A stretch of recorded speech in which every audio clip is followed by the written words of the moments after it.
நாங்கள் ஏற்கனவே முடிவு செய்திருக்கிறோம். சங்கத்தாரால் தகுந்த நியாயங்களை கொண்டு குற்றங்களை ருசுப்படுத்தியிருப்பதனால் நீர் திரும்பவும் அதை விசாரிக்க வேண்டிய அவசியம் இல்லை என்று நினைக்கிறேன். உங்களுடைய கருத்தை நிறைவேற்றுவதற்கு ராஜபிரதியாயினால் யாதொரு விசாரணையும் என்று குற்றத்தனமாக உத்தரவு கொடுப்பேன் என்று நினைக்கிறீர்களோ அப்படியல்ல. இவன் யுத்த சட்டத்தை எவ்விதமாய் இவன் மீறினான் என்று நான் அறிய விரும்புகிறேன். எங்களுக்கு ஒரு சட்டம் இருக்கிறது. அந்த சட்டப்படி இவன் சாகத்தான் வேண்டும். எப்படி இவன் தன்னை தானே குமார் என்று சொல்லியிருக்கிறான்.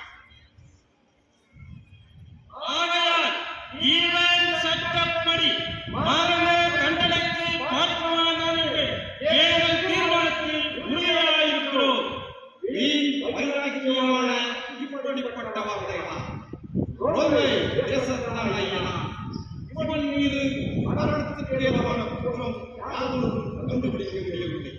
மேலும் இவன் தேவகுமாரனா அல்லவா என்று நான் எப்படி அறியக்கூடும்?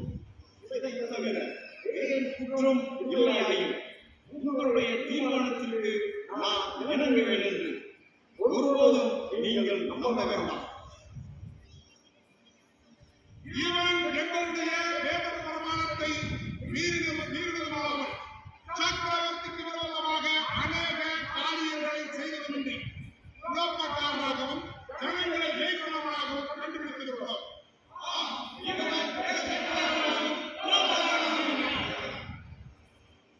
நான் ஒரு சேசுவை பற்றி கேள்விப்பட்டிருக்கிறேன்.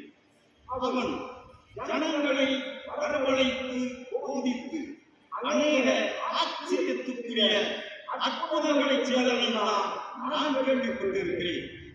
நீங்கள் சொல்வதை போல தேச கணங்களையாவது விரோதங்களையாவது ஜனங்களுக்குள் உந்துவனினான் என்று நான் ஒருபோதும் கேள்விப்பட்டதில்லை.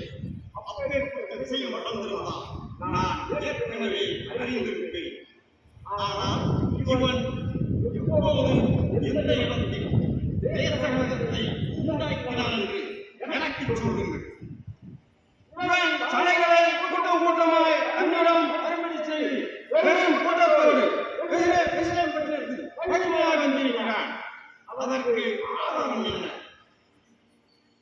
அது தேச கழகத்திலேயே சக்கரவர்த்திக்கு வழிபடுத்த வேண்டாம் என்று சொன்னானே, அது தேசமாக அப்படி அவன் விளைக்கிறான் என்பதற்கு ஆதாரம் என்ன? சக்கரவர்த்தியின் ஆட்சிக்கு விரோதமாக தன்னைத்தானே இஸ்ரவேலின் ராஜாவாகிய மெசியா என்று சொன்னானே, அது போதுமான ஆதாரம் இல்லையா?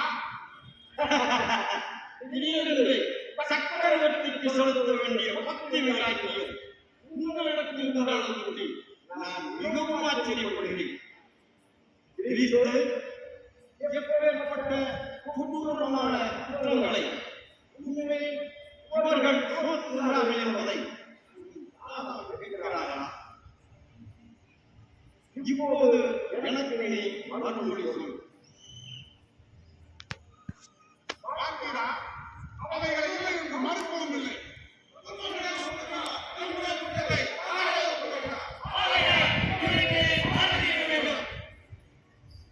உண்மையாயிருங்கள். நேரம் இன்னும் வரவில்லை. இவனை நான் தனிமையில் விசாரித்தார் ஒருவேளை மறுமொழி சொல்வான் என்று நான் நினைக்கிறேன்.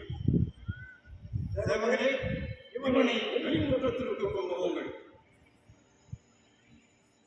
இந்த ஜனங்களும் வாதிகளும் இல்லாமல் இவனை நான் தனிமையில் வைத்து விசாரிக்க வேண்டும். அப்படி விசாரித்தால் ஒருவேளை எனக்கு மறுமொழி சொல்வான் என்று நான் நினைக்கிறேன். ஆலோசனை சங்கத்தாரே, உங்கள் காலத்தில் சொல்லியிருக்கிற விஷயங்கள் நியாயமானவைதான் என்று நான் சரியாக சோதித்து பார்த்தேன். உங்களுக்கு தெரிவிப்பேன். இப்போது நீங்கள் போகலாம்.